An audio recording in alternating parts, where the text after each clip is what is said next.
আসসালামু আলাইকুম প্রিয় শিক্ষার্থী বন্ধুরা।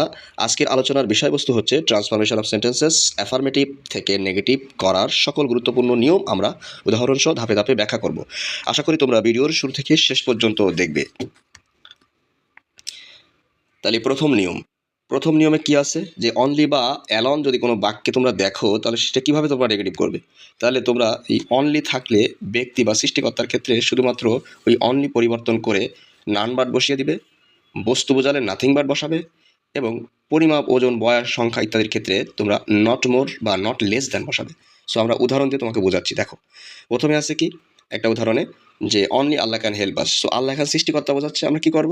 সো আমরা নিয়মে বলেছি যে নান বার্ড বসাতে হবে। দেখো, নান বার্ড বসিয়েছে এবং আল্লাহ ক্যান হেল্প আস। সো ওখানে আর সব কিছু কিন্তু ঠিক আছে। ওকে, এরপরে দেখো হি লাইকস অনলি সুইটস। তাহলে সুইটস হচ্ছে মিষ্টি, অর্থাৎ বস্তু বোঝাচ্ছে। তাহলে আমরা এখানে চোখ বুঝে কি বসিয়ে দেবো? He likes nothing but sweets. সব কিছু ঠিক আছে, শুধু অনলি জায়গায় নাথিং বাট বসিয়ে দিয়েছি। এরপরে দেখো হি ইজ অনলি 10। সো 10 হচ্ছে এখানে বয়স বোঝাচ্ছে, যে কারণে আমরা কি করব? এখন দেখো he is not more than 10 অথবা নট লেস দ্যানও আমরা দিতে পারি। আশা করি প্রথম নিয়ম ক্লিয়ার হয়েছে। এরপর আসি দ্বিতীয় নিয়ম। দ্বিতীয় নিয়মে কি আছে? Must, have to, had to এই ধরনের শব্দগুলো যদি কোনো সেন্টেন্সে থাকে তাহলে সেগুলোর পরিবর্তে আমরা ক্যান নট বাট অথবা ক্যান নট হেল্প এবং পরে ভার্বের সাথে আইএনজি বসিয়ে দেবো, এবং সেন্টেন্সটি যদি পাস্ট টেন্স হয় তাহলে কুড নট বাট বসিয়ে দেবো। যেমন দেখো, you must yield to your fate. So must আছে, সো এখানে আমরা বসিয়ে দেবো কি? Can not but. সো দেখো আর সব ঠিক আছে, জাস্ট মাস্টের জায়গায় আমরা ক্যান নট বাট বসিয়ে দিয়েছি। You can not but yield to your fate. Okay, I had to go there. So এখানে হ্যাড টু আমাকে অবশ্য যেতে আমাকে যেতে হতো, আমাকে সেখানে যেতে হতো। এখানে পাস্ট টেন্স বোঝাচ্ছে, সে কারণে এখানে কি হচ্ছে যে I could not but. So এখানে আমরা কিন্তু ক্যান নট বাট বসাতে পারছি না, এখানে পাস্ট টেন্স হওয়ার কারণে আমাকে কুড নট বাট বসাতে হচ্ছে। তো হ্যাড টুর বদলে আমরা কুড নট বাট বসাবো। ওকে, এরপরে রুল নাম্বার 3। রুল নাম্বার 3-এ কি আছে? যদি এভরি যুক্ত কোনো সেন্টেন্স তোমরা দেখো তাহলে তোমরা কীভাবে সেটাকে নেগেটিভ করবে। সো এভরি দিয়ে বাক্য শুরু হলে নেগেটিভ করার নিয়ম হচ্ছে এভরির পরিবর্তে তোমরা দেয়ার ইজ নো বসিয়ে দিবে, এরপরে নাউনটা ঠিক থাকবে, তারপরে একটা বার্ড যোগ করবে এবং এরপরে যা আছে সব বসিয়ে দিবে। ঠিক আছে? আর অন্য একটা নিয়ম আছে, সেটা হচ্ছে যে তুমি দেয়ার ইজ নোট ঠিক আছে ওটা রাখবে, এরপরে তোমরা নাউন বসিয়ে দিবে, এরপরে বাট যেখানে আমরা বসিয়েছিলাম সেখানে হু ডাজ নট, আর যদি সেন্টেন্সটা পাস্ট টেন্স হয় তাহলে হু ডিড নট, তারপরে ভার্বের বেস ফর্ম অর্থাৎ বাকি অংশ যা আছে সব বসিয়ে দিবে। তো দেখো আমরা উদাহরণ দিয়ে তোমাদের বোঝাচ্ছি। Every mother loves her child. So এখানে এভরি আছে, সো এভরি মাদার। সো দেখো এখানে দেয়ার ইজ, আমরা নেগেটিভ করার সময় কী করলাম? ওই এভরির জায়গায় দেয়ার ইজ নো বসিয়ে দিলাম, মাদার ঠিক রাখলাম অর্থাৎ নাউন ঠিক রাখলাম, এরপরে লাভসের আগে অর্থাৎ ভার্বের আগে আমরা কী করলাম? বাট বসিয়ে দিলাম, আর সব কিন্তু ঠিক রেখেছি। ওকে, সো এভরি থাকলে দেয়ার ইজ নো, ভার্বের আগে বাট। সো এটা যদি তুমি বিকল্প নিয়মে করো তাহলে there is no mother who does not love her child, এটাও তুমি লিখতে পারো। ঠিক আছে? আচ্ছা, হ্যাজ থাকলে কি করবা? হ্যাজ থাকলে তোমরা ওই বাট অথবা হু ডাজ নট এটা বসানোর দরকার নেই, জাস্ট উইদাউট বসিয়ে দেবে। যেমন every rose has a thorn, তাহলে there is no rose without a thorn. ঠিক আছে? সো হয়ে গেল।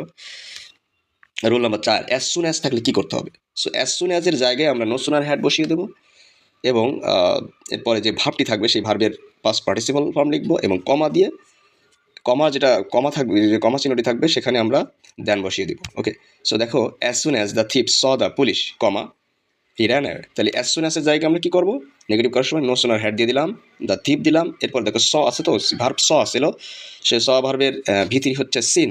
ঠিক আছে? সিন দ্য পুলিশ, এবার কমার বদলে যে কমা যে যেখানে ছিল সেখানে আমরা দেন বসিয়ে দিলাম। তো হয়ে গেল, এটুকুই, আর কিছুই না এখানে। এবার টু টু থাকলে কি করতে হবে? টু থাকলে টুর জায়গায় সো দিবা আর টুর জায়গায় দ্যাট দিবা।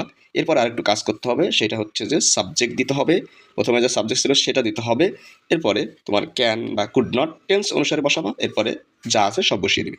ঠিক আছে? তো আমরা দেখি উদাহরণ দিয়ে। He is too weak to walk, সে এত দুর্বল যে সে হাঁটতে পারে না, এই সেন্টেন্সের অর্থ হলো এটা।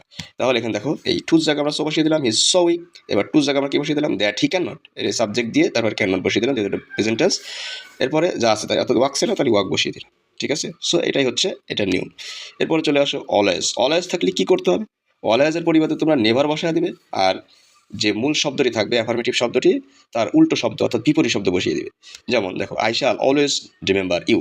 সো দেখো এখানে অলওয়েজ আছে, তাহলে আমরা কি করবো? অলওয়েজ আছে এবং এই মূল শব্দ বা অ্যাফার্মেটিভ শব্দ আছে রিমেম্বার, তাহলে অলওয়েজটা চেঞ্জ করবো, রিমেম্বারটা চেঞ্জ করবো। দেখো আই শ্যাল, এই অলওয়েজের জন্য আমরা নেভার বসিয়ে দিলাম, আর রিমেম্বারের জন্য বসিয়ে দিলাম কি? ফরগেট।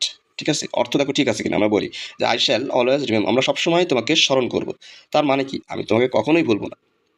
ঠিক আছে? তো এটা মানে অর্থ কিন্তু ঠিক আছে এবং নেগেটিভও হয়ে গেল। ঠিক আছে? ওকে। এরপরে রুল নাম্বার ৭ এ কি আছে? বোথ এন্ড বা এন্ড। এরকম থাকলে আসলে আমরা কিভাবে এটা নেগেটিভ করব? খুবই সহজ দেখো যে এই both এর জায়গায় আমরা নট অনলি বসিয়ে দেবো আর এন্ড এর জায়গায় বাট অলসো বসিয়ে দেব। ঠিক আছে? তাহলে দেখো আমরা উদাহরণ দিয়ে দেখাচ্ছি both Rahim and Karim can do it. তাহলে ওই বোথের জায়গায় আমরা এখন দেবো নট অনলি রহিম এবং অ্যান্ডের জায়গায় দিলাম কি but also Karim can do it. Okay, so হয়ে গেল। সো এরপরে চলে আসো বিপরীত শব্দের ব্যবহার। এটা হচ্ছে যে একেবারে সাধারণ নিয়ম। সেটা হচ্ছে কি যে তাহলে এখানে দেখবা যে যদি তোমরা সাহায্যকারী ভার্ব দিয়ে কোনো সেন্টেন্স দেখো তাহলে সেটাকে এই এতে যে স্ট্রাকচার আছে সেইভাবে করবা। যেমন তুমি সাবজেক্ট বসাবা, এরপর সাহায্যকারী ভার্ব বসায় দিবা যেটা ছিল সেটা।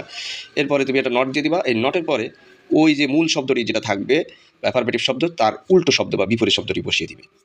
আর দ্বিতীয় যে নিয়ম সেটা হচ্ছে যদি মেইন ভার্ব থাকে, সাহায্যকারী ভার্ব না থেকে মেইন ভার্ব থাকে তাহলে কি করবে তুমি ওই টেন্স অনুসারে ডু ডাজ ডিড বসায় দিবা সাহায্যকারী ভার্ব, এবং এরপরে ওই নট দিবা, নট দেওয়ার পরে ওই যে ভার্বটি ছিল মেইন ভার্ব তাই সেই ভার্বের বেস ফর্মটা লিখে দিবা। ঠিক আছে? এরপরে কী করতে হবে, এরপরে ওই যে মূল শব্দ যেটি থাকবে বা আহ, ওই যে মানে যে শব্দটাকে উল্টো করা যায় বিপরীত করা যায় সেই শব্দটাকে জাস্ট বিপরীত করে দিতে হবে। সেক্ষেত্রে সেটা কিন্তু ভার্ব হতে পারে। ঠিক আছে? তো আমরা উদাহরণ দিয়ে দেখি আসলে he is an honest man. So এখানে ইজ আছে, ইজ হচ্ছে সাহায্যকারী ভার্ব। তাহলে এরপরে আমি প্রথম নিয়ম অনুসারে এ নম্বরে যে নিয়ম আছে সেই নিয়ম অনুসারে বসিয়ে দেবো। তাহলে ইজের পরে একটা নট দিলাম। দেখো এরপরে অনেস্ট আছে, সেই অনেস্টের উল্টো করে দিলে কী হয়ে যাবে, বিপরীত শব্দ করলে কী হবে, অনেস্টের উল্টো কি dishonest. So he is not a dishonest man হয়ে গেল।